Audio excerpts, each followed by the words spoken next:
رحمۃ اللہ وبرکاتہ۔ وعلیکم السلام۔ ناظرین کرام، ہمارے ساتھ ہمارے مشفق مربی استاد اور عقیدہ و منہج کے حوالے سے ہمارے لیے بہت اچھے رہنما، میری مراد فضیلت الشیخ عبداللہ ناصر رحمانی حفظہ اللہ سے ہے، ہمارے درمیان موجود ہیں۔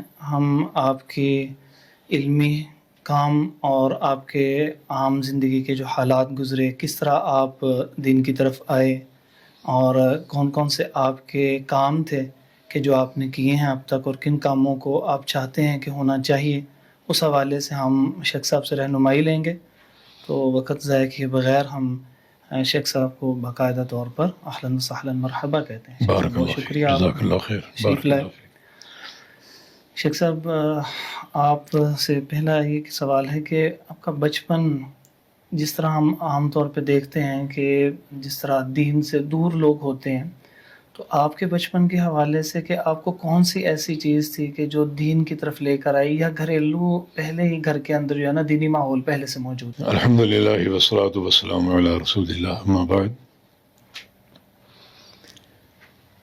ہمارا بچپن کچھ تو کراچی میں گزرا اور کچھ یہاں گرجاک میں، اور جو ہماری فیملی تھی یا والدین، تو تقریباً ان کا تعلق کاروبار سے تھا، اور گھر میں کوئی علمی ماحول نہیں تھا، نہ ددیال میں نہ نہال میں۔ ہاں، ددیال میں دینداری تھی، کافی حد تک مسلک اہل حدیث سے سب وابستہ تھے، تو کوئی علمی ماحول ایسا نہیں تھا جو کوئی خاص قابل ذکر ہو۔ تو ایک دفعہ ہم کراچی سے یہاں آئے تھے چھٹیوں میں اپنا گرجاکے میں، بڑی موسلادھار بارش ہوئی، تو بہت پانی بھر گیا۔ ہمارے گھر کے پیچھے ایک تالاب نما بڑا گڑھا تھا، ایک بہت بڑا، تو وہ پورا پانی سے بھرا ہوا تھا۔ تو وہیں ہم سب بچے کھیل رہے تھے، تو ایک بچے نے شرارتاً مجھے اس میں دھکا دے دیا۔ جب بچوں کو اتنا علم نہیں ہوتا ہم نے کیا کر دیا اور اس کا نتیجہ کیا نکلے گا، تو بچے کھیلتے رہے اور پھر اپنے گھروں کو چلے گئے اور میں ڈوبتا رہا۔ تو اللہ تعالیٰ نے ایک بندے کو بھیجا، وہ اپنے گھوڑے کو وہاں نہلانے آیا تھا، تو اس نے جب دیکھا مجھے تھوڑا سا پانی نے باہر کو اچھالا، تو اس نے پھر اندر چھلانگ لگائی اور مجھے نکالا اور گھر پہنچا دیا، اور بتا رہے ہیں کہ وہ آخری سانسیں چل رہی تھیں، پورا وہ پیٹ پانی سے بھرا ہوا تھا۔ تو والد صاحب مرحوم بھی اس وقت وہیں تھے، تو وہ سب رونا دھونا شروع ہو گیا، لیکن والد صاحب میں مسلح بچھائے، 2 نفل پڑے اور یہ دعا کی کہ اللہ تعالیٰ اگر زندگی دے دے تو اس کو اللہ کے دین کے لیے وقف کر دوں گا۔ تو پھر اللہ نے اپنا فضل کیا، وہ پانی نکلنا شروع ہوا اور کوئی 15-20 منٹ میں طبیعت بحال ہو گئی۔ تو الحمدللہ، تو پھر ہم کراچی چلے گئے اور وہیں پرائمری تک پڑھا، لیکن والد صاحب اپنے عزم کے بڑے پکے تھے، بڑے پختہ تھے بہت ہی۔ تو کچھ لوگوں نے مخالفت بھی کی کہ وہ نا ایک ذہن بنا ہوتا ہے مسجد میں، اور وہ مدرسے میں ایک طالب علم، اور وہ اچھا نہیں سمجھتے، واللہ عالم۔ لیکن والد صاحب، یعنی جب میں نے پرائمری پاس کی ہے تو کراچی میں ایک عالم تھے مولانا اسحاق روپڑی رحمہ اللہ، تو وہ والد صاحب ان کے بڑے مرید تھے اور بڑے شوق سے ان کو سنا کرتے تھے۔ ان کو ساتھ لیا اور ساتھ لے کر اسکول آ کر وہیں سے جب مجھے سند ملی پرائمری کی، تو وہیں سے ہمارا کراچی میں ادارہ رحمانیہ، دارالعزیز رحمانیہ، وہاں لے آئے اور وہاں داخلے کی بات کی۔ اگر بہت لمبا نہ ہو تو داخلے کی تھوڑی سی۔ جی شیخ صاحب، بالکل۔ اس وقت تھے مولانا عبدالحنان، یہ بہاری دہلوی، وہاں ناظم تعلیمات تھے اور سارا انتظام رحمانیہ کو چلاتے تھے۔ تو انہوں نے 2 وجوہ سے مجھے داخلہ دینے سے انکار کر دیا۔ ایک تو عمر کہتے چھوٹی بہت، دوسرا کہتے تھے کہ جو کاروباری لوگ ہوتے ہیں نا، ان کو ایک وقتی ایک ابال اٹھتا ہے اور وہ بچوں کو لے آتے ہیں، پھر بغیر پوچھے نکال کے لے جاتے ہیں، پتہ بھی نہیں ہوتا. تو آپ بھی وہی کریں گے. تو اس پر والد صاحب نے بڑی کچھ جذباتی باتیں کی. مجھے وہ سب تو نہیں، مجھے یاد نہیں کیا کہا، لیکن جذباتی بڑی باتیں کی اور کہا کہ میں گھر لے کر نہیں جاؤں گا، پھر یا یہیں اور یا پھر گھر سے باہر.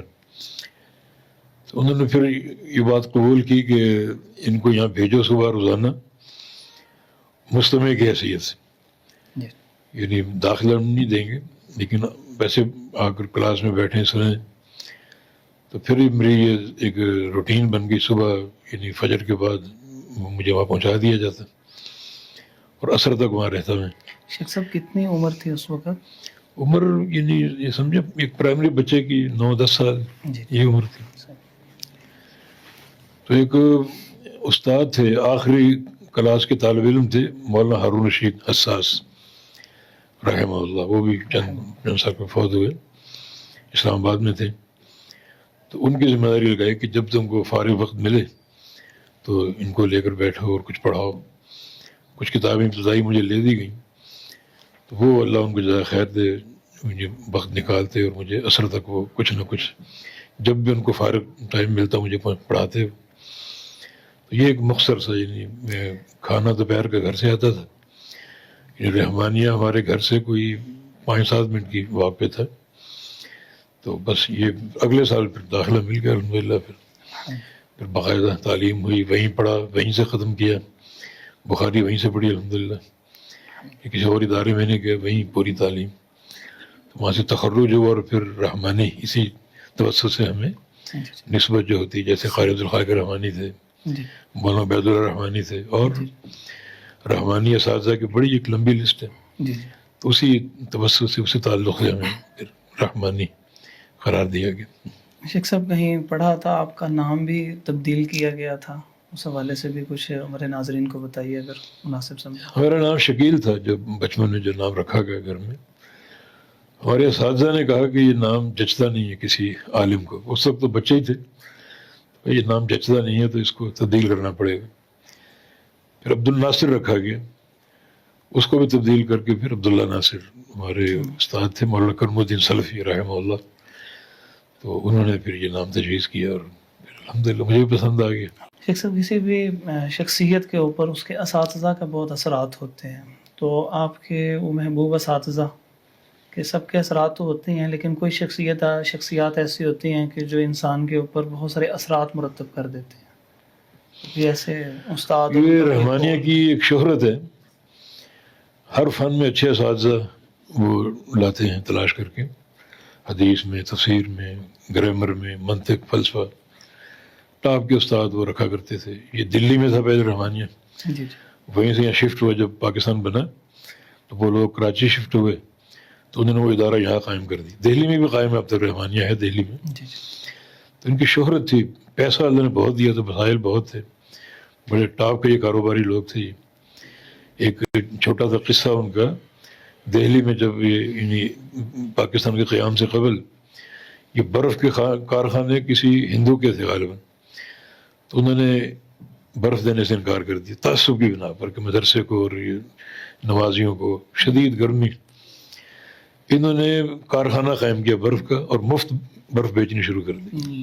وہ قدموں میں گر گیا کر کہ میرا کاروبار فنا ہو گیا، مجھ پر رحم کرو. اس قدر اللہ نے کو جذبہ بھی دیا اور وسائل بھی دیے. تو یہ اساتذہ اعلیٰ سے اعلیٰ یہ رکھا کرتے تھے. تو حدیث کے جو شیخ الحدیث ہمارے مولانا حاکم علی دہلوی رحمہ اللہ، وہ بہت ہی بڑے ماہر، ان کا لقب تھا جامع المعقول والمنقول. یعنی تفسیر، حدیث اور منقولات اور معقولات میں فلسفہ، منطق، یعنی ایک امام کی حیثیت تھی ان کی. مشہور اس لیے نہیں ہو سکے کہ دہلی سے جب آئے وہ ہجرت کر کے پاکستان تو ان کو فالج کا اٹیک ہوا اور وہ زیادہ اس کا اثر زبان پر ہوا. تو زبان سے جو بات کرتے بہت کم سمجھ آتی تھی. پہلے وہ غضب کے مقرر تھے دہلی میں، مولانا محمد جناگڑھی رحمہ اللہ. جب وہ فوت ہوئے تو ان کو وہاں خطیب مقرر کیا گیا. یعنی پریشان تھے کہ ان کی جگہ کون سنبھالے گا. اس وقت یہ منتہی طالب علم تھے، تو اس کے باوجود ان کو وہاں خطابت پر معمور کیا گیا اور انہوں نے بڑے اچھے طریقے سے اس کو نبھایا. بڑے بلا کے خطیب بھی تھے، بڑے ماہر مدرس بھی تھے، اور اللہ نے ایسا ذہن دیا تھا، صلاحیت ایسی دی تھی کہ کوئی چیز بھولتے نہیں تھے وہ فالج کے باوجود.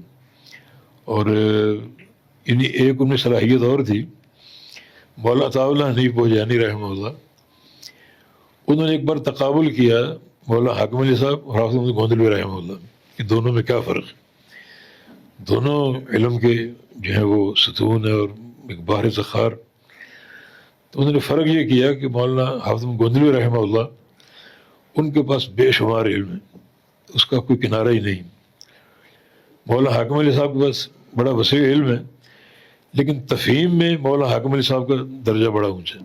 تفہیم ایک بات کو سمجھانا، یعنی ہم نے ان سے پڑھا، یعنی ان سے منطق پڑھی، ان سے نحو پڑھی، حدیث پڑھی، تفسیر پڑھی، تو بات کو ایسا نچوڑ بنا کر پیش کرتے تھے، یعنی ایک صفحے کی بحث ہے 2 منٹ میں ذہن میں ڈال دیتے، سلیس کر دیا اور تلخیص کر کے. یعنی تفہیم ان کی بڑی زبردست تھی مولانا حاکم علی صاحب کی. تو میں نے تو یعنی جو کچھ تھوڑا بہت لیا بڑا ان سے لیا. میں ان کا خادم تھا، ان کے لیے کھانا، ان کے لیے چائے، ان کے لیے خدمت، ان کو دبانا. اللہ نے مجھے بڑا شرف دیا تھا، تو کافی ان کی خدمت بھی کی اور ان سے استفادہ بھی کیا. ایک دفعہ انہوں نے دعا دی کہ اللہ تم کو العالم بنائے العالم. تو پتہ نہیں کہاں تک پہنچے معاملے ہمارے، لیکن مولانا حاکم علی صاحب دہلوی رحمہ اللہ یہ 2 واسطوں سے، یہ ایک واسطے سے میاں صاحب مرحوم کے شاگرد تھے، میاں نذیر احمد دہلوی رحمہ اللہ. 2 واسطے مولانا عبید الرحمانی ان کے استاد تھے، ان کے استاد تھے مولانا احمد اللہ پرتاپ گڑھی، اور وہ میاں صاحب کے شاگرد تھے. پھر ان کی سند میں مولانا شرف الدین دہلوی رحمہ اللہ، تو وہ براہ راست میاں صاحب کے شاگرد ہیں. پھر مولانا ثناء اللہ امرسری رحمہ اللہ، ان کے بھی شاگرد تھے، تو وہ براہ راست میاں صاحب کے شاگرد ہیں. تو سند کا بھی علو ہے ماشاء اللہ، الحمد للہ. شیخ صاحب رحمانیہ سے فارغ ہونے کے بعد کسی اور جگہ کے اوپر بھی آپ گئے؟ نہیں، میں وہیں مدرس ہو گیا. رحمانیہ سے فارغ ہوا تو وہیں مدرس کے لیے مجھے نامزد کیا گیا تدریس کے لیے، اور خطبہ جمعہ کے لیے بھی. جب تک پڑھتا تھا مجھے وہ کہتے ہیں نا، وہ اسٹینڈ بائی رکھا ہوا تھا. اور ایک اساتذہ ہوتے کہیں جانا ہوتا، جیسے مولانا عبد فیصل آباد بھی، مولانا اسحاق خائف رحمہ اللہ، مولانا کرم الدین، سب خطبہ تھے. کبھی جاتے چھٹیوں پر پنجاب آنا ہوتا یا تو ان کی جگہ مجھے پھر خطبہ دینا ہوتا تھا. یہ دورہ طالب علم میں. اور جب فارغ ہوا تو پھر مجھے براہ راست خطابت کے لیے مقرر کیا گیا، اور تدریس بھی مجھے بحمد اللہ دے دی گئی. اور تدریس میں یعنی ابتداءً درجہ اولیٰ درجہ ثانی کی کتابیں پڑھانے کو ملتی ہیں، مگر پہلے سال ہی مجھے درجہ سادسہ سابعہ کی کتابیں بھی دی گئی الحمدللہ. اور میں نے مطالعہ کر کے محنت کر کے ان کا حق ادا کیا الحمدللہ. آپ کی بات سے مجھے وہ یاد آ گیا کہ ابن حجر رحمہ اللہ نے جیسے علامہ عراقی رحمہ اللہ کی خدمت میں 10 سال گزارے اللہ تعالیٰ نے، بالکل. تو اللہ تعالیٰ ہمیں بھی ایسے اساتذہ کی خدمت کی توفیق عطا فرمائے. اور بالکل یہ پیغام جانا چاہیے ہمارے طلبہ تک کہ ایک ہے یعنی تحصیل علم اساتذہ سے، اور ایک ہے اساتذہ کی صحبت. محدثین یہ فرق بھی کیا کرتے تھے، یعنی جیسے کچھ حدیثوں میں تعارض آ گیا، فلاں راوی مخالفت ہو رہی، دونوں ثقہ ہیں، تو پھر وہ دیکھتے کہ زیادہ اپنے استاد کا ملازم کون ہے، یعنی زیادہ صحبت کس کو میسر، تو اس کی حدیث کو ترجیح دیا کرتے تھے. تو ملازمت اور طول صحبت ہے، اس کا بھی فرق پڑتا ہے. بعض محدثین نے اس کو شرائط میں ذکر کیا ہے کہ طول صحبت جو ہے راوی کی توثیق کے لیے ضروری ہے. اور یہ جو ہے نا طلبہ میں مدارس گھومنا پھرنا، کبھی یہاں کبھی وہاں کبھی یہاں، سال یہاں گزارے 2 سال وہاں گزارے، نہیں، ایک جگہ جم کر پڑھیں اور اساتذہ کے ساتھ بالکل چپک کر جڑ کر رہیں. بڑے اس کے فائدے، برکات بھی ہیں، علمی روحانی بڑی برکات ہیں اس میں. اس کی خدمت کا بڑا صلہ بھی مل جاتا ہے، جیسے امام مجاہد رحمہ اللہ کا آخر عمر میں عبداللہ بن عمر رضی اللہ تعالیٰ عنہما کی خدمت کرنا. اور یہ جی بالکل. الحمدللہ. یحیی المصمودی رحمہ اللہ عصا مالک کا لقب تھا ان کا. عصا امام مالک کی لاٹھی ہیں. امام مالک جہاں جاتے ساتھ ہوتے تھے، تو ان کو لقب کیا دیا گیا؟ عصا مالک، امام مالک کی لاٹھی. اس کا نتیجہ کہ ان کا موطا آج کل جو مدارس میں ان کے 15 موطا ان کے، تو جو موطا جو زیادہ مدارس میں یعنی زیر تدریس تعلیم ہے وہ ان کا یحیی بن یحییٰ المصمودی کا. یہ اس کا شرف ہے ان کے. شیخ صاحب بسا اوقات کوئی جملہ انسان کے اندر کوئی خاص موٹیویشن پیدا کر دیتا ہے اساتذہ کی طرف سے، جیسے امام بخاری رحمہ اللہ وہ جو سبب تالیف ذکر کیا جاتا ہے، انہوں نے سنا اسحاق بن راویہ کے جی، تو اسی طرح کوئی ایسی چیز تھی جس کی وجہ سے آپ عقیدے کی طرف زیادہ رجحان ہوا، اور باقی جو کتابیں ہیں ان کی نسبت جو ہے اس کے دورہ بھی زیادہ الحمدللہ دیکھنے کو ملتے ہیں آپ کی طرف سے؟ اصل میں عقیدے کا موضوع ہمارے تھا جب رحمانیہ میں پڑھتے تھے رحمانیہ میں، لیکن اس وقت عقیدے کا اہتمام نہیں تھا. شرح قائد نصفی پڑھائی جاتی تھی جو اشعری عقیدہ ہے، جی اس میں ابن کلام بھی ہے، اور اس سے کتاب تھی ہمارے زیر درس، اور اس وقت اتنا گہرائی سے عقیدے کی معرفت بھی نہیں تھی. تو پھر اللہ نے وہاں داخلہ دلوا دیا ریاض یونیورسٹی میں، مدینہ جامعہ ریاض میں. اچھا، وہاں توحید کا موضوع ہر سال تھا. ہم کہتے ہیں کہ یہ موضوع کیا ہے ہر سال؟ ہم سمجھتے توحید کیا ہے جو مولانا شیخوپوری بیان کرتے ہیں، وہ توحید ہے. تو یہ کتنی اپنا ہر سال توحید، ایک ایک گھنٹے کا لیکچر ہر سال. تو جب وہاں گئے ہم، ہماری آنکھیں کھلی. اللہ تعالیٰ مملکت سعودیہ کو جزائے خیر دے. یعنی عقیدے کے باب میں، اور وہی فائدہ ہم کو ہوا. باقی حدیث، تفسیر، نحو، صرف ان کو آتی نہیں تھی، وہ ہم کو پڑھاتے تھے. لیکن عقیدہ سیکھا ہم نے، توحید ان سے سیکھی. پھر جب فارغ ہو کے واپس آئے ہم یعنی پاکستان، تو اس کے دو اسباب تھے میرے لیے. ایک تو مجھے آگے داخلہ مل سکتا تھا، یعنی جب فائنل رزلٹ آیا ہمارا، جو اوائل خمسہ پہلی 5 ترتیبیں، ان میں میرا نام بھی تھا. یعنی تقریباً 12,000 طلباء تھے جو یونیورسٹی کے، تو 5 جو پہلی پوزیشنیں ان میں میرا نام بھی تھا. تو مجھے آگے داخلہ ماجسٹر میں، دکتورا میں ہنس کے ملنا تھا. اور مجھے شوق تھا اس وقت، جو ہمارے دیار سندھ کے محدث اپنا شیخ بدی الدین راشدی رحمہ اللہ، ان کی خدمت کا اور ان سے یعنی کسب علم کا. جب مولانا حاکم علی صاحب مرحوم اس وقت فوت ہو گئے تھے جب ہم وہاں پڑھتے تھے، تو انہیں پیشکش بھی ہوئی کہ ہم آگے پڑھیں. لیکن مجھے اتنی شوق نہیں تھا، دلچسپی اتنی نہیں تھی، اتنی کوئی ڈگری اور کوئی. میں نے کہا میں تو واپس ہی جاؤں گا. اور دوسرا یعنی جو وہاں عقیدہ پڑھا، ہمارے یہاں جو عقیدے کا ایک تعطل یعنی عقائد نصفی، وہ کل عقیدے کی کتاب مدارس میں. اس کی وجہ یہ ہوئی کہ ہمارے اساتذہ تک میں اشریت تھی. کئی اساتذہ معروف ہیں، میں ان کے نام نہیں ذکر کرنا چاہتا. ان سے جب بات ہوئی، ان کے دروس سنے، تو ان کے دروس میں اسماء و صفات کی تعویلیں موجود ہیں. تو بڑا افسوس بھی ہوا. تو پھر میں نے کہا کہ میں یہ کام، اس کا بیڑا اٹھاؤں گا. پھر میں نے سوچا کہ توحید کی کتابیں لکھوں، لیکن وہاں بڑے بڑے مشائخ، ان کی کتابیں موجود تھیں. اور پھر جو پرانی جیسے ابن تیمیہ کی کتابیں، ابن قیم کی کتابیں، ان کے شروح جو ہیں ابن عثیمین وغیرہ کی، شیخ ابن باز کی، عبد المحسن عباد کی، اور وہ موجود تھی. میں نے کہا نیا کام کرنے کی ضرورت نہیں، یہ کام بڑا بندہ ٹکا ہے اور بڑا مرتب ہے. تو میں نے ان کے پھر تراجم کیے. ان کے کتاب التوحید کی شرح ہے تیسیر العزیز الحمید، اس کا ترجمہ کی 2 جلدوں میں زخیم کتاب چھپی تھی. اور کتاب التوحید یہ ایک بڑی بنیادی کتاب ہے ہمارے فہم عقیدہ کے لیے. اس کو بڑی پذیرائی بھی ملی. پھر کتاب التوحید کے دورے بھی بہت سے ہوئے، بحرین میں اور دبئی وغیرہ میں، پاکستان میں بھی ہوئے. مجھے بھی شرف حاصل ہے، میں آپ کے دورہ جات جو ہے نا ان کو ڈاؤن لوڈ کر کے تو سنتا رہتا ہوں. سبحان اللہ. یہ تو ذرا نوازی کہوں گے اس کو. نہیں سر. تو الحمدللہ پھر اسماء و صفات پر ایک رسالہ تھا شیخ ابن عثیمین کا، اس کا ترجمہ کیا اسماء و صفات کا. القواعد المسلہ، بالکل یہ القواعد المسلہ. اور بالکل اسماء و صفات کا سندھ میں خاص طور پہ قابل ذکر کوئی معرفت نہیں تھی. ہمارے شیخ بدی رحمہ اللہ، وہ انہیں اسماء و صفات کے باب میں ابن تیمیہ تھے آج کے دور کے. ایسا ان کو اللہ نے شرح صدر دیا، اور ایسا ان کو قوت کلام اور استدلال، استحضار.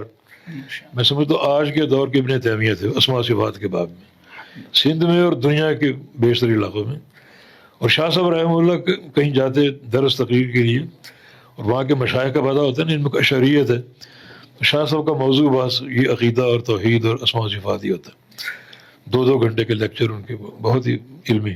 شیخ صاحب اسماء و صفات پہ اتنی ساری کتابیں پہلے تھیں، آپ نے وہ جو القواعد المثلیٰ فی صفات اللہ و اسماء الحسنی شیخ حسین رحمہ اللہ ہی کا انتخاب کیوں کیا؟ اس کے اختصار یا اس کا اختصار بھی ہے، بڑی جامع اور بڑی مرتب ہے، یعنی اس میں اس اسماء و صفات کے عقیدے کی معرفت، پھر اس کی تقسیم، اسماء و صفات کا فرق، اور پھر اس تعلق سے جو مختلف مذاہب ہیں، جہمیہ ہے، معتزلہ ہیں، پھر مشبہہ، پھر آگے چل کے اشاعرہ ماتریدیہ، تو ان کا رد بڑی قوت کے ساتھ ہے، اور بڑا ایک ان کا کلام بھی دل نشیں ہے، انداز بھی بڑا سہل ہے، ورنہ پرانی کتابیں ابن تیمیہ کو پڑھیں آپ تو آپ کو کچھ پلے نہیں پڑے گا۔ رسالہ تدمریہ ہمارا زیر نصاب تھا ریاض میں، تو وہ شروع میں ہمیں پتہ نہیں چلتا تھا کیا اس میں کیا لکھا ہوا ہے، پھر میں نے اس پر محنت اس کی شروع اکٹھی کی، اس کی رات بھر جاگ کے میں نے اس کو شروع سے اس کو حل کیا، اور اس کے بعد اللہ نے بڑا ملکہ دے دی اس میں، الحمدللہ بڑی وسعت پیدا ہوگی الحمدللہ۔ شیخ صاحب کوئی ایسا کام آپ نے، چونکہ اتنی کتابیں ہیں اور اس کے بعد تراجم اور پھر اس کی شروحات دورہ جات کروائے، تو عقیدے کے حوالے سے کوئی ایسی چیز کہ جس میں آپ سمجھتے ہوں کہ اس وقت، کیونکہ لوگوں کے حالات بدلتے رہتے ہیں، اعتراضات پرانے ہوتے ہیں، وہ نئے طور پہ جب آ کے پیش کر دیتے ہیں تو پھر وہ انداز کو تبدیل ہونا ہوتا ہے، نئی کتابیں آتی ہیں، کوئی ایسی تشنہ پہلو آپ دیکھتے ہوں کہ عقیدے کے حوالے سے کہ اس پہ مزید ابھی کام ہونے کی ضرورت ہے عصر حاضر کے اعتبار سے؟ اصل میں جو سلف صالحین کام کر گئے ہیں نا، اس میں ایک تو جامعیت بڑی اور برکت بہت ہے اس میں، جی، یعنی جو فرق ہے اس کلام میں اور آج کے کلام میں، ان کا کلام ہوتا تھا مختصر اور معنی بڑے وسیع ہوتے تھے، آج کلام بڑا طویل ہوتا ہے اور معنی بھی پیچھے کچھ بھی نہیں نکلتا۔ میں سمجھتا ہوں کہ جو سلف کا کلام ہے نا بڑا بابرکت۔ اچھا، اسماء و صفات کے عقیدے میں کتاب التوحید صحیح بخاری کی، جی، یہ حرف اول حرف آخر ہے، اس میں یعنی اس دور سے لے کر آج تک اور آج کے دور سے لے کر قیامت تک اسماء و صفات کے بارے میں جو بھی خلل، جو اضطراب اور جو کسی قسم کا الحاد ہے، سب کا ازالہ موجود۔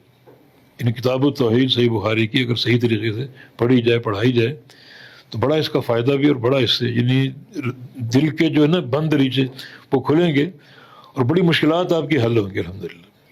شیخ صاحب جس طرح القواعد المثلیٰ میں اسماء و صفات کے حوالے سے 7 اسماء کے اور 7 صفات کے، پھر اسماء و صفات کے 4 قاعدے، پھر اس کے اوپر 14 اعتراضات اور وہ میت کے حوالے سے، تو اسی طرح کے کوئی قواعد توحید الوہیت کے کوئی بھی کسی نے لکھے ہوں یا اس کا کوئی ترجمہ ہو یا کوئی شروحات ہوں اردو دان؟ اس کے اصل میں قواعد نہیں، توحید کی 3 اقسام ہیں، الوہیت، ربوبیت اور اسماء و صفات۔ جو ملحدین نے جس چیز کو چنا دین میں بگاڑ پیدا کرنے کے لیے، وہ اسماء و صفات کی توحید تھی۔ اب توحید الوہیت کیا ہے؟ ایک اللہ الہ ہے۔ اچھا، اللہ کو الہ سے ہٹانے میں ان کو بڑی مشکل، مسلمان جو صحابہ، تابعین، اتباع تابعین، ان سے کہا جائے اللہ کو چھوڑو کوئی اور کی عبادت کرو، تو ایسا ممکن نہیں تھا۔ دوبارہ ربوبیت کیا ہے؟ اللہ رب ہے، مالک ہے، خالق ہے، اسے ہٹانے کا کوئی سبیل ایسی نہیں تھی ظاہری طور پر۔ انہوں نے انتخاب کیا توحید اسماء و صفات کا، اور وجہ انتخاب کیا تھی کہ اسماء و صفات کی توحید سے اللہ کی معرفت پیدا ہوتی ہے۔ اچھا، اللہ کی معرفت کمزور کرو ان کی، وہ کمزور ہو جائے تو یہ خود ہی کمزور پڑ جائیں گے۔ ان کی قوت اللہ تعالیٰ کی معرفت میں، اور ان کی کمزوری اس اسماء و صفات کی جو قسم ہے اس میں کمزوری ہو ان کی، اس میں الحاد پیدا کرو، اس میں دجل پیدا کرو، تو اس لیے انہوں نے اس نوع کا انتخاب کیا۔ امام بخاری نے بھی، یہ کتاب التوحید ہے، الوہیت یا ربوبیت کی بحث نہیں کی، ساری کتاب اول سے آخر تک توحید اسماء و صفات پر ہے۔ بعد اور بڑے بڑے محدث انہوں نے کام کیا اس پر۔ تو وجہ یہی تھی کہ جو انہوں نے بگاڑ پیدا کرنے کی کوشش کی توحید اسماء و صفات میں، بگاڑ کیوں پیدا کرنا چاہا انہوں نے؟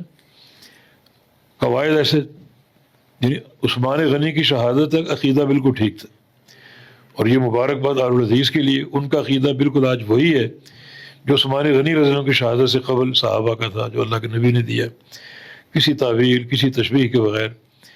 پھر اس میں غیر ملکی جو بیرونی علوم، فلسفہ، علم کلام، وہ ترجمہ عربی میں آئے، تو اس سے لوگوں نے ایک دجل کا راستہ کھولا، اور وہ نہ چونکے چنانچہ اور اس طرح کر کے قاعدے بنا کر اور اس قسم میں کمزوری پیدا کرنے کی کوشش۔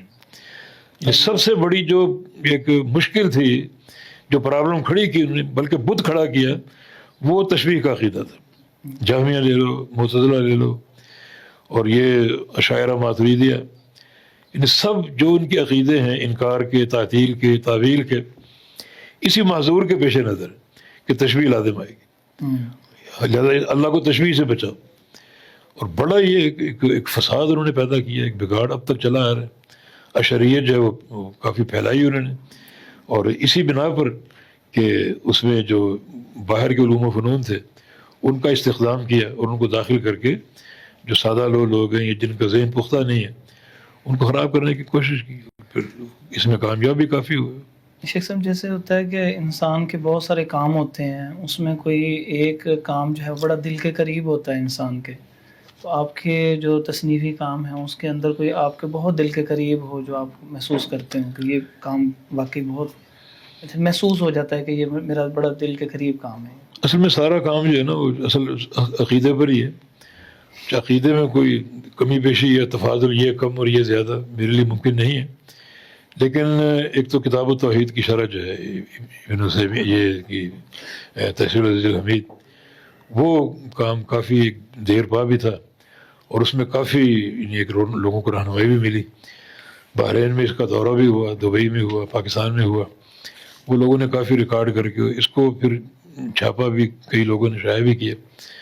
اس پر محنت بھی تھی اور کافی اس کو پذیرائی بھی ملی. شیخ صاحب تحریری شکل میں بھی ہے یہ جو دورے ہیں؟ جی جی، دورے اصل میں تحریر شکل میں لائے ہیں کافی لوگ، لیکن وہ طباعت کے مرحلے میں نے کہا پہلے مجھے دکھائیں، میں چیک کروں، اس میں کوئی ترمیم کمی بیشی کرنی ہو تو پھر اس کو شائع کریں. یہ 50 لیکچرز کے اندر تھا یہ آپ کا؟ جی جی، سنا میں نے، جو بحرین کا تھا. جی جی ہاں جی جی.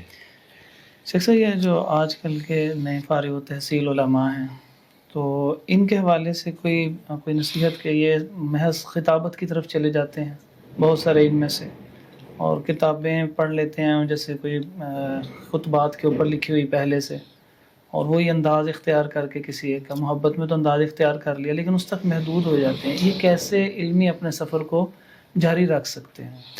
دیکھیں ڈاکٹر صاحب، یہ تو بڑا ایک علمی ضیاع ہے. یہ تو یعنی جو مدارس ہیں ان مدارس کے جو متولی یا منتظم ہیں ان کو اس پر نظر رکھنی چاہیے. کم عمری میں بچوں کو کھڑا کر دیتے ہیں، اسٹیج تک پہنچا دیتے ہیں.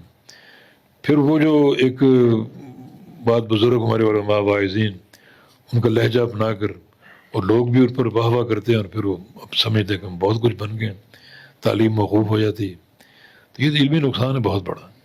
یہ تو جو ادارے اور مدارس ہیں ان کی انتظامیہ اس پر ان کو توجہ دینی چاہیے. ہمارے ہاں ہے سندھ میں جو ہمارا ادارہ ہے ارماد السلفی، اس میں مجال ہے کوئی یعنی اس طرح کو اٹھے اور وہ اسٹیج تک پہنچے اور راگ رنگ اور اس طرح کر کے، بالکل نہیں. منہجی ایک مدارس میں جو طلباء کی تقاریر ہوتی ہیں وہ ہم کرواتے ہیں اور وہ سنتے بھی ہیں، ان کی اصلاح بھی کرتے ہیں. لیکن اس طرح ان کو ایک برسر عام نکال دینا اور نقصان ہے بڑا، اس کا بہت نقصان ہے. شیخ صاحب اوقات ایسے ہوتا ہے یہ لوگ بچے جو ہوتے ہیں دوسری تیسری کلاس میں چھوڑ دیتے ہیں، پھر اس کے بعد کہیں شوق سے ان کا خطبہ کہیں رکھ دیتے ہیں تو پھر وہ شروع ہو جاتے ہیں. پھر اس کے بعد ایک حتمی رائے قائم شروع کر دیتے ہیں اور ایک تحکم، ایک تسلط والی رائے دینی شروع کر دیتے. کیا کس طرح اس سے بچا جا سکتا ہے؟ اس سے بہت اختلاف سا پیدا ہو جاتا ہے. بڑے بڑے کبار اہل علم کی رائے کو بھی چٹکی میں اڑا دیتے ہیں. بالکل ایسی بات، بالکل ایسی. ایک تو توجہ مدارس والے دیں اپنے طلباء کو جو کم عمر، اس طرح ان کو باہر نکالنا اور منظر عام پر لانا، اور وہ مختلف وہ واعظین کے لہجے اپنا کر ان سے تقریریں کروانا. دوسرا، جب عامت الناس میں آپ جائیں تو ان کو بھی بتائیں کہ علم کیا ہے اور کس طرح آپ نے استفادہ کرنا ہے. یعنی جس طرح یہ کچھ لوگ منظر عام پر ہیں اور وہ یعنی علم کی بدنامی کا باعث ہے، ان کی حوصلہ افزائی نہیں کرنی چاہیے. تو ان کی بھی ایک تربیت ہونی چاہیے تاکہ وہ اپنی اصلاح کر سکیں اس بارے میں. معاشرے میں بڑھتا ہوا الحاد، فکری گمراہی نئے سے نئے رنگ میں ہمارے پاس آ رہی ہے، تو اس کے سدباب کے لیے ان نوجوان علماء کو کیا کوئی الگ سے دورہ جات ہونے چاہیے یا ان کی کوئی الگ سے ورکشاپس ہونی چاہیے، اس کو کوئی خطہ، کوئی ایسی چیزیں؟ کیونکہ اصل میں نے دیکھا آپ کے بہت سارے جو کراچی کے مدارس ہیں وہ نسبت کرتے ہیں آپ کی طرف، تو کیا وہاں پہ کوئی باقاعدہ طور پہ ایسا کام ہوا ہے؟ کیونکہ میرا وہاں سے کوئی ایسا لنک نہیں ہے. ہم جاننا چاہتے ہیں کہ کچھ پتہ جو کام ہوا ہو تو اس کو دیکھتے ہوئے پھر ان علاقوں میں بھی کام کرنا چاہیے. تو آپ کی تحت الاشراف ہوا. میں نے بتایا نا کہ ہم اپنے ادارے میں بڑی نگرانی کرتے ہیں اس حوالے سے طلباء کی. پھر جو الہادی جو جراثیم جو سرایت کرتے ہیں، بعض ادارے ہیں ایسے، بعض شخصیات ایسی ہیں، تو ان سے قطعاً میل جول یا ان سے ہم بالکل پابندی اس پر لگاتے ہیں۔ اچھا، ہمارے یعنی زیر نگرانی 2 ادارے کراچی میں قائم ہوئے ہیں، ایک البروج کے نام سے، جی جی طاہا ہمارے شاگرد ہیں جنہوں نے قائم کیا، اس کی نگرانی میں ہی کر رہا ہوں، ماشاء اللہ۔ اور ایک الہجرہ کے نام سے۔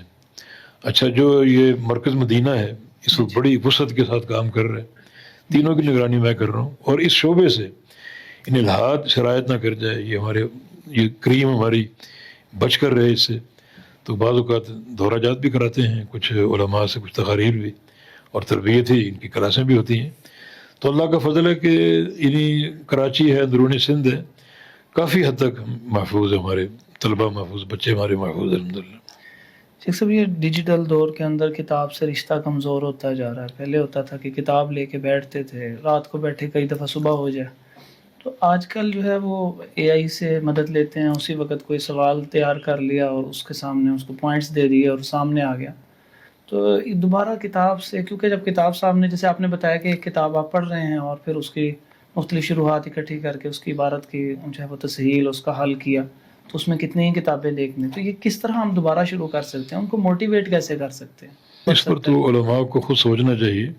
باقی کتابوں سے ناطہ ٹوٹ چکا ہے بالکل، بلکہ میں حیران ہوا، میں ریاض میں تھا، ایک ہمارے دوست ہیں وہاں، ان کی لائبریری بڑی وسیع ہے، تھی کہوں گا، تو دوبارہ جب گئے ان کے ہاں تو کتابیں غائب ساری، سب خالی۔ تو میں نے کہا یہ کتابیں کہاں گئیں؟ وہ کہتے ہیں میں نے ساری افریقہ بھیج دی۔ میں کیوں بھیج دی؟ کتابیں ایک عالم کتابوں کو بھیج دے؟ کہتے ہیں سارا کچھ موبائل میں موجود ہے۔ تو خواہ یہ میں نے گھر میں رکھا ہوا اتنا بوجھ، اتنا سب میں نے صاف کر کے، تو بڑا افسوس ہوا۔ دیکھیں، موبائل سے کا استخدام آپ کریں یا جو بھی جدید وسائل ہیں، اس علم میں برکت نہیں، بالکل برکت نہیں۔ آپ دیکھیں کوئی چیز اس میں، وہ صبح تک بھول جائیں گے یا 2-4 دن میں آپ بھول جائیں گے۔ کتاب اگر آپ پڑھ رہے ہیں، آپ کو پتہ ہے کتاب میں یہ بات کہاں پر ہے، دائیں صفحے پر ہے، بائیں صفحے پر ہے، یہ بھی حفظ میں برکت دیتا ہے۔ پھر کتاب میں آپ ایک حاشیہ بھی لگا سکتے ہیں، کچھ اس میں اضافہ کر سکتے ہیں، موبائل میں کچھ نہیں۔ تو یہ علم کا نقصان ہو رہا ہے بالکل، یہ یعنی اس سے وقتی طور پر ایک چیز آپ کے سامنے آ جاتی ہے، مگر نہ وہ دیر پا ہے، نہ وہ بابرکت ہے، یعنی اس کا عکس محفوظ نہیں رہتا۔ جیسے حفظ کے دوران کوئی پڑھتے پڑھتے بھولتا ہے تراویح میں، تو وہ سوچ رہا ہوتا ہے اس وقت کہ یہ لفظ کے آگے کیا تھا لفظ، تو اس کا ہمیں تصویر سی بن جاتی ہے۔ جی جی بالکل وہ ایسے۔ جب یہ ایسے ڈیجیٹل دیکھتے ہیں تو وہ بھول جاتا ہے۔ اس لیے حفاظ کا ایک مخصوص نسخہ ہوتا ہے جس سے وہ پڑھتے ہیں، ان کو پتہ ہے یہ آیتیں کہاں پر ہیں، نیچے ہیں، اوپر ہیں، دائیں ہیں، بائیں ہیں۔ یہ چیز بھی حفظ میں مدد دیتی ہے کافی۔ تو یہ اس میں تو یعنی وقتی طور پر ایک فائدہ ہو جاتا ہے، لیکن برکت بالکل نہیں ہے جو برکت کتابوں میں۔ مختلف مسالک اور خصوصاً اب تقابل ادیان کے اعتبار سے بھی ناگزیر ہو گیا ہے کچھ ایسی مجالس میں جہاں پہ بلانا جاتا ہے اور جانا پڑتا ہے، تو ایک عالم دین کو اپنے وقار اور اخلاقی معیار کو اس جگہ پہ کیسے قائم رکھتے ہوئے اپنے دلائل کو دینا؟ دلائل تو موجود ہیں، لیکن اس کا کیا ایک وقار ہونا چاہیے، اور کس انداز سے وہاں پہ وہ بات کرے کہ جو اپنے اصل منہج سے بھی نہ ہٹے؟ یہاں 2 چیزیں ہیں، ایک تو ہے وہاں جانا اور مناظرہ برائے مناظرہ، صرف یہ کہ کون غالب ہے، کون جیت رہا ہے، کون ہار رہا ہے، اس میں یعنی اخلاص سے فہم حق مقصود نہیں ہوتا۔ تو اس سے تو ایک عالم کو گریز کرنا چاہیے۔ وہ ایک عالم جانتا ہے کون سی مجلس میرے لائق ہے اور کون سی میرے لائق نہیں ہے، کہاں جانے کا فائدہ اور کہاں جانے کا فائدہ نہیں ہے۔ اس سے بعض اوقات نا ایک استخفاف اور ایک کمزوری بھی ظاہر ہو جاتی ہے، اور لوگ شور شرابہ کر کے بھی ایک چیز کو غلبہ دے دیتے ہیں۔ لیکن ایسی کوئی جگہ جہاں پر جانے سے فائدہ ہو، جہاں لوگ واقعی سمجھنا چاہ رہے ہوں، تو وہاں تو آپ بالکل جائیں اور اپنا ایک پورے مطالعے کے ساتھ، علمی اسلحے کے ساتھ جائیں۔ کتنے سلف صالحین کے اقوال ہیں مناظرے سے روکا کرتے تھے، وہی مناظرہ برائے مناظرہ جس میں ہار جیت پیش نظر ہے اور فہم حق مقصود نہیں ہوتا۔ ایک دور تھا پہلے اس کا فائدہ ہوتا تھا بڑا، آج تو سوائے لڑائی کے اور یہ کوئی اس کا فائدہ نہیں رہا۔ لیکن جہاں وہ سمجھتا ہے کہ وہاں جانا مفید ہے اور لوگ سنیں گے، سمجھیں گے۔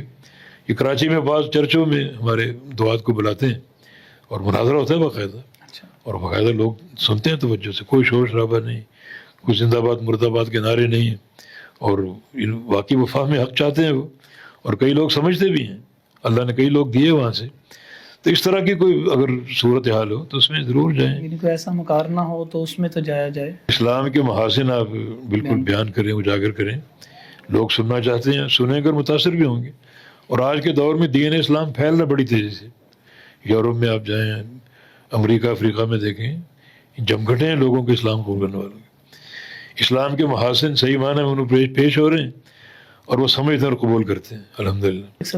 طویل اس جد و جہد ایک اللہ تعالیٰ نے ایک بہت عرصے سے آپ سے یہ کام لیا, اللہ کا احسان ہے. اللہ تعالیٰ اس کو قبول فرمائے, آپ کے لیے توشہ بنائے اور امت کے لیے بھی نافع بنائے. آمین. تو اس پوری جد و جہد کا خلاصہ کچھ ایسا ہمیں بتائیں جو خلاصے کے طور پہ ہمیں پتہ لگے کہ یہ کیا. اصل میں کوئی ایسی قابل ذکر بات میں نہیں کر پاؤں گا, ایک عام سی سمجھے زندگی. اور بس یہی ہے کہ ان علم کا شوق تھا, طالب علم کے دور میں بھی مطالعے کا, پڑھنے کا شوق تھا. مجھے یاد ہے کہ ہمارا گھر وہاں رحمانیہ کے قریب ہوتا تھا. اس وقت لائٹ کا پرابلم ہوتا تھا, تو یہ لالٹین کی روشنی میں نے بہت پڑھا. رات کو 11-12 بج جاتے. کبھی والد اٹھ کے آ رہے, کبھی والدہ اٹھ کے آ رہی, سو جاؤ سو جاؤ. لیکن میں نہیں, بس ایک شغف تھا, ایک دھن سوار تھی یاد کرنے کی, پڑھنے کی. اور پڑھا بھی, اساتذہ کی خدمت بھی کی. اور پھر فارغ ہوتے ہی علمی لائن سے منسلک رہا, مدرس کے طور پہ, خطیب کے طور پہ. اور پھر سعودی عرب میں وہاں سے آئے تو پھر ایک تحریری شوق پیدا ہوا. تو بھائی تحریر, تقریر, تدریس, یہ چیزیں زندگی میں رہی ہیں. اور میں سمجھتا ہوں جو طالب علم پڑھتا ہے مدارس میں, لازم ہے کہ مدرس بنے, اپنی جہد تبدیل نہ کرے. ہم بعض اوقات اسکول ٹیچر بن جاتے ہیں یا کسی سفارتخانے میں مترجم لگ جاتے ہیں. یہ علم کا ضیاع. ایک مدرسے نے آپ پر محنت کی ہے, 8 سال آپ کو پڑھایا, آپ کو لکھایا اور آپ کو کھلایا پلایا, کتابیں, لباس, ہر چیز دی. ان کا حق آپ ادا کریں. تو مدارس کی زندگی بڑی عالی شان زندگی ہے, اور تدریس سے منسلک رہنا بہت ضروری. تدریس سے تحصیل پیدا ہوتی, اصل ایک جو بنیاد ہے وہ پیدا ہوتی. باقی آپ تقریر کریں, درس دیں, اس کا فائدہ ہوتا ہے. لیکن ایک مدرس آپ پیدا کر دیں, تیار کر دیں, تو آگے اس کے ہزاروں شاگرد بھی ہو سکتے ہیں اور بڑا فائدہ اس کا ہو سکتا ہے. یعنی تدریس کے اندر جو ہے کوئی لفظ آپ چھوڑ نہیں سکتے. جی جی بالکل. اور تقریر کی تیاری میں تو صرف چند چیزیں چنتے ہیں. شیخ صاحب, کوئی ایسی کتاب, 2-3 کتابیں, کلام اللہ تو ہے یا اس کا مطالعہ ہونا چاہیے اور تلاوت کرتے رہنا چاہیے, اور متن حدیث بھی ہے, تو کوئی ایسی اور اس کے علاوہ کتابیں جو ہیں جو ہمارے زندگی کے اندر رہیں تو وہ ذرا کچھ بتائیں. جیسے جب ہم فارغ ہوئے تو ہمیں نصیحت کی ہمارے شیخ صاحب نے, کہ حافظ محمد گوندلی صاحب نے انہیں نصیحت کی کہ 4 کتابیں جو ہیں وہ ضرور ان کا مطالعہ کرنا چاہیے. تو اس انداز سے کوئی آپ بتائیں, اس وقت کے حالات کے مطابق, اس وقت کے حالات کے لیے بتائیں, تو آپ کو اس وقت بتانا چاہیں کتابیں. اصل میں جو ایک علمی کام ہو چکا ہے اسی سے منسلک رہے. میں نے بتایا نا کہ سلف کے کلام میں بڑی برکت ہے. اور میرا فضل الباری کا حافظ صاحب نے ذکر کیا مرحوم رحمہ اللہ نے, اور بالکل یہ تو ایک بنیاد ہے. فضل الباری ایک عالم کے پاس ہونی چاہیے, روزانہ پڑھے اس کو, 1 ورقہ روزانہ پڑھے اس کا. تو اس میں صحیح بخاری اور صحیح بخاری میں چھپے جو جواہر ہیں, روزانہ نئی سے نئی باتیں آپ پر کھلیں گے الحمدللہ. تو ایک عالم دین ہے, مدرس ہے, تو وہ بالکل حافظ عبدالرحمن نورپوری رحمہ اللہ, میرا خیال ہے فضل الباری کے حافظ تھے وہ. ان کے میں نے بہت سے دروس سنے ہیں, درس بخاری کئی بار سنا. تو وہ درس بخاری میں بڑی لمبی عبارتیں پڑھتے تھے فضل الباری کی, بخاری کی نہیں, وہ تو ہے ہی ہے, اس کی شرح کے حافظ تھے. لمبی لمبی عبارتیں پڑھ جاتے تھے رحمہ اللہ. وہ اس دور میں ہم جیسوں کے لیے مثال تھے. ان کا کیا, ان کا اوڑھنا بچھونا تھا, اور کیا ان کی زندگی ایک حیات طیبہ کہہ لو, اور کس طرح ان کے اندر ترفع تھا, اور کتنا عزت نفس تھی, کتنا تقویٰ تھا. میں تو کہتا ہوں کہ اللہ تعالیٰ نے اس دور میں ان کو پیدا کیا, حالانکہ وہ صحابہ کے دور کے قابل تھے, تابعین کے دور کے قابل تھے, لیکن اللہ کی نشانی ہوتی ہے ہم جیسوں کو راہ دکھانے کے لیے کہ ایسا بنو تم, اس طرح بنو تم. اور واقعتاً مثال تھے وہ ایک. لیکن ان کا اوڑھنا بچھونا کیا تھا, کتابیں کون سی تھیں, اساس کیا تھی ان کی, اسی کو اپنایا جائے. شیخ صاحب, آج تو کچھ ایسے ناقبت اندیش ہیں, ان کو بھی ظاہری کہہ دیتے ہیں. اتنے بڑے, اللہ ان کو ہدایت دے. یا وہ حافظ صاحب کو نہیں جانتے, یا ظاہریت کو نہیں جانتے, یا استدلال ہی نہیں, ان کو اچھی طرح پڑھے بغیر کوئی بات سنی اور کسی بالکل مطالعہ سے کہہ دیا. شیخ صاحب بہت شکریہ آپ سے اللہ آپ کو جزائے خیر دے، بارک اللہ کچھ فیکم۔ سیکھنے کو ملا، اللہ تعالیٰ اس میں یہ موقع چاہتا پر- تھا کسی شخصیت کا آپ انتخاب کرتے، مجھ طالب علم کو آپ نے بلا لیا۔ چلیے بھی اسماء یہ الحسنی کام کے حوالے سے ان کے تجربات سے ہم فائدہ اٹھاتے۔ اپنا یہ قصہ یاد آ گیا، جی جی ہمارے قاری عبدالخالق رحمانی رحمہ اللہ ہمارے استاد تھے، ہمارے ممتحن تھے کراچی سے۔ تو وہ لاہور ایک دفعہ، ان کی بیٹی لاہور میں ان کی شادی ہوئی تھی، لاہور آئے تو ان کو کہتے مجھے شوق ہوا کہ میں درس بخاری سنوں کسی استاد کا۔ ان دنوں تقویت الاسلام میں مولانا عطاء اللہ حنیف رحمہ اللہ شیخ الحدیث تھے، تو یہ آپس میں کلاس فیلو بھی تھے، وہ دوستی بھی تھی ایک۔ تو انہوں نے فون کر کے پتہ کروایا کہ درس بخاری کی کلاس کب ہوتی، پتہ چل کے 8 بجے ہوتی۔ تو ٹھیک 8 بجے ناشتہ کر کے وہاں پہنچ گئے۔ سامنے کہتے ہیں کمرہ تھا مولانا عطاء اللہ حنیف رحمہ اللہ کا، میں داخل ہو رہا ہوں اور لڑکے کتاب کھول رہے ہیں بخاری پڑھنے کے لیے۔ تو انہوں نے مجھے دیکھ لیا، جا کے اندر ملے، لڑکوں سے کہا بھائی آپ جائیے، آج قاری صاحب سے باتیں ہم کریں گے۔ تو میں نے تھوڑا سا خفگی کا اظہار کیا، وہ دوست بھی تھے، تو ایسے کلمات، بھائی میں تو تیرا درس سننے آیا تھا، یہ کیا کیا تم نے؟ انہوں نے کہا کہ قاری صاحب اس وقت 3 جگہ بخاری کا حق ادا ہو رہا ہے، بس 3 اساتذہ بخاری پڑھ رہے ہیں، پڑھا رہے ہیں اور اس کا حق ادا کر رہے ہیں، باقی ہر جگہ درس بخاری چل رہا ہے، مجھ سمیت بخاری سے کھیل رہے ہیں۔ یہ ان کے الفاظ، بخاری سے کھیل رہے ہیں، میں بھی، اور ہر جگہ صرف 3 مقامات ہیں جہاں بخاری کا حق ادا ہو رہا ہے۔ ایک ان کے والد گرامی مولانا عبدالجبار کھنڈیلوی رحمہ اللہ، اکاڑا میں شیخ الحدیث تھے۔ دوسرے مولانا عبداللہ روپڑی رحمہ اللہ، لاہور میں شیخ الحدیث، اور تیسرے ہمارے محدث، ہمارے امام، ہمارے مربی حافظ گوندلوی رحمہ اللہ۔ اور 3 جگہوں پر بخاری کا حق ادا ہو رہا ہے، باقی ہر جگہ مجھ سمیت کھیل رہے ہیں۔ تو میں چاہتا ہوں کہ ہم اس دائرے میں اپنے کو محدود رکھیں۔ پچھلے دنوں کراچی میں ایک ٹیم آئی سلیبس کی اصلاح کرنے کے لیے، جو مدارس کا نظام تعلیم، نصاب تعلیم۔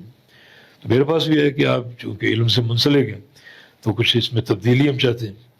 میں نے بڑا غصے کا اظہار کیا، میں نے کہا جس نصاب کو پڑھ کر محمد گوندلوی پیدا ہوا، اسماعیل سلفی پیدا ہوا، داؤد غزنوی پیدا ہوا، اس میں کیا کمی آپ کو نظر آ رہی؟ اس میں تبدیلی، یہ تبدیلی، وہ تبدیلی۔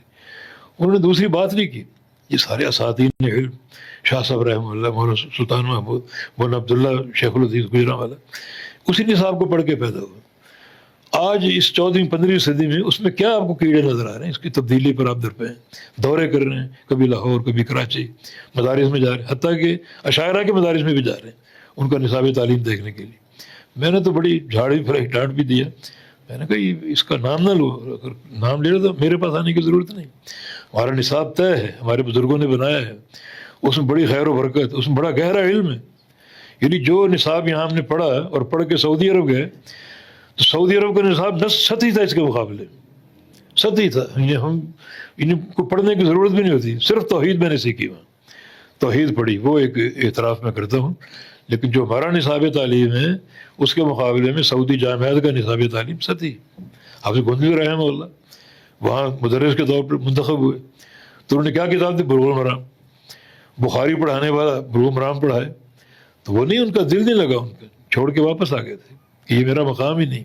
شیخ صاحب یہ نوجوان نسل کو دین کی طرف بلانے کے نام پہ بہت ساری تنظیمیں اور مختلف افراد ہیں جو بلاتے ہیں، لیکن کہیں نہ کہیں وہ عقلیات کی طرف لے آتے ہیں، یعنی ان کا ریشنل اپروچ سے عقلیات کے ساتھ تقابل کر کے دین کو ثابت کر رہے ہوتے ہیں۔ تو ہمارا یہ سمجھنا تھا کہ جو نصوص سے دین ثابت ہوتا ہے وہ خالی عقلیات سے نہیں ثابت ہوتا، عقلیات بالکل صحیح معاون تو فہم، ہو بالکل سکتے ہیں۔ اس بالکل آپ نے میرے دل کی بات کی، جی۔ یہ سب کسی وجہ سے پھر ہم نے نا یہ ارشاد الشباب کے نام سے جو ہے یہ جو ایک ادارہ بنایا کہ اس میں جو کہ بارہ اہل علم ہیں ہم ان کے اس منہج کو لے کے چلیں اور اتنے نوجوان ہیں ان کو ان کے ساتھ اٹیچ کروا رہے ہیں، اور ہم صرف ایک کل کی کیفیت رہی اس کے ادارے کے حوالے سے دعا دما دیجیے، کچھ نصیحت بھی فرما دیجیے ہمارے لیے۔ جی الحمدللہ آج دیکھنے کو موقع ملا، آوارہ دارو کچھ تھا لیکن آج میں دیکھنے کا مرتب استدلال تھا، اور جو انہیں علماء کو دعوت دینا، ان سے ان کی سے علمی استفادہ کرنا، یہ اس وقت کی ضرورت ہے۔ جو آپ پار کریں نا ایک مصیبت تدیمیں، مختلف پروگرامات اب ریاض کی طرف آئے، یہ واقعی یہ علم کو تباہ کرنے والا ہمارا یہ جو ہماری مدارس کی اساس ہے، جو ہمارے سلیبس ہے، اس پر ہی اتکاس کیے. اس سلیبس کے جو باہر انہیں دعوت دی اور پھر اسے سمادہ کیے تھے. انشاءاللہ جو ایک ہمارا اثاثہ جو دم بچتا رہا ہے انشاءاللہ واپس ملے گا کوئی.